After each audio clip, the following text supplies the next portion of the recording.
The war in Iran and closure of the Strait of Hormuz has sent fertilizer and fuel prices skyrocketing. We're joined by Josh Linville with StoneX and Daren Coppock with the Agri-Retailers Association on our panel this week. To begin, Josh, can you provide an update on the conflict and how fertilizer is being impacted? Yeah, so this is a tough one. You got to figure out where you want to start from, right? I mean, obviously, the talk has been surrounding the attacks on Iran and the closure of the Strait of Hormuz, and that's really what our focus has been the first 2 weeks of this entire conflict is that strait and its closure. Because when you sit down and think about it from a very fertilizer-specific point of view, 3 of your top 10 global urea exporters sit behind the strait. 3 of your top 10 anhydrous exporters sit behind the strait. 1 of your top 5 phosphate exporters sit behind the strait. And so that was our focus. It was like, okay, what are we losing? And it started with just losing shipping days, and it's moved into production losses, and prices were moving up. Well, now as we're starting to move into the third week, now we have to worry about this story branching out into other markets. And what we mean by that is major urea producers like India. Well, they have a lot of domestic production. They still import a lot of product, but they have major domestic production. But those producers are fed by gas from the Middle East, which is cut off because of the strait. Global manufacturers of phosphate, their 2 biggest variable cost inputs is anhydrous and sulfur. Well, again, 3 of your top 10 global exporters in anhydrous sit behind the strait. Almost half of your tradable sulfur comes from the Persian Gulf. So we're now seeing this whole thing start branching out. As you said, prices are skyrocketing out there. Even as of this morning, we've set fresh highs in the urea markets, globally speaking, because of yesterday's attacks on Qatar's and Iran's oil fields. Those same oil and gas fields that feed their production facilities. This has moved beyond a shipping logistical issue, and it is now a true production issue. Yeah, and that's the fertilizer side of things, but we're also looking at spring planting around the corner, and fuel prices are a large concern as well. I mean, Daren, what are you seeing on that front? Well, it's not a pretty situation in the fuel markets either. Josh talked about the impacts on fertilizer, and those things just roll up and get magnified as you look at fuel.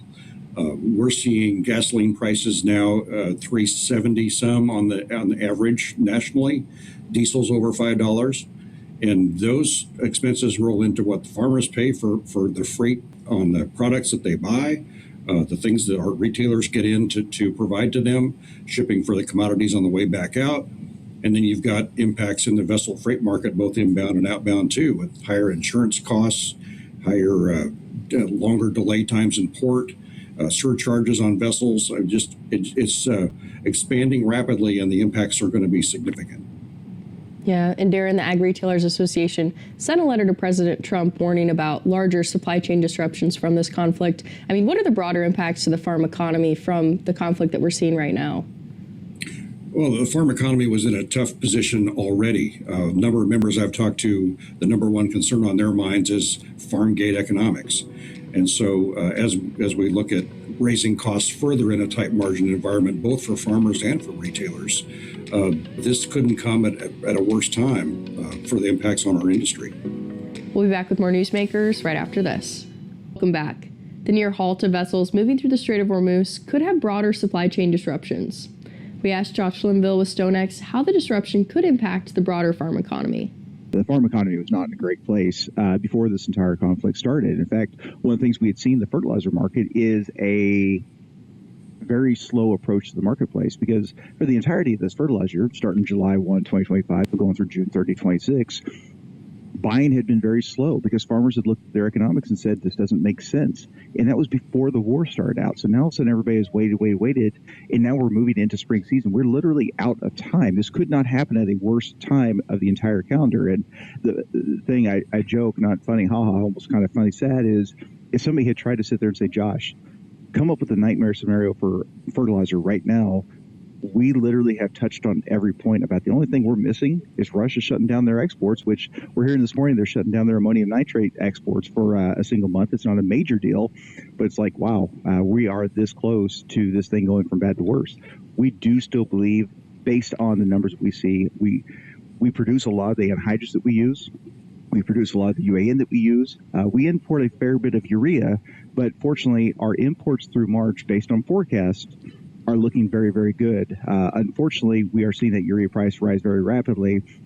But the silver line is that we should not start losing those vessels because our price is rising rapidly. It should keep those vessels headed this way. I'm hoping that we don't have the supply crunch that other nations around the world, I think, are going to start having here very soon.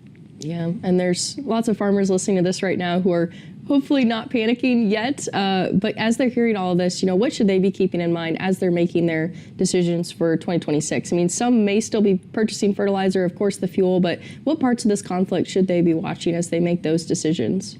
I'm not going to sit there and say the conflict doesn't matter. It absolutely does, right? But at the end of the day, I think this needs to become more of a conversation, less of a focus on the world and more of a conversation with your supplier, with your retailer. We're talking about all these things globally. It's a big restrictor on the amount of supply that's out there. And again, farmers didn't want to buy. The retailer looked at it and said, well, I can't take all the price risk myself. I can't fill the entire plant, not sell a ton, and just hope that this all works out. So they've been slow. And without that input from the farm gate, it's very, very difficult for them to pull the trigger on buying position. So the more conversations we can have with the retailer, the more conversations about what our plans are, doesn't mean you need to buy it, but it does mean we need to have the conversation so they at least have some sort of an idea of what you're going to need so that they can get those tons in place, get them coming. I completely agree with what Josh said. The earlier that the farmer and the retailer can have conversations about what they need, the better.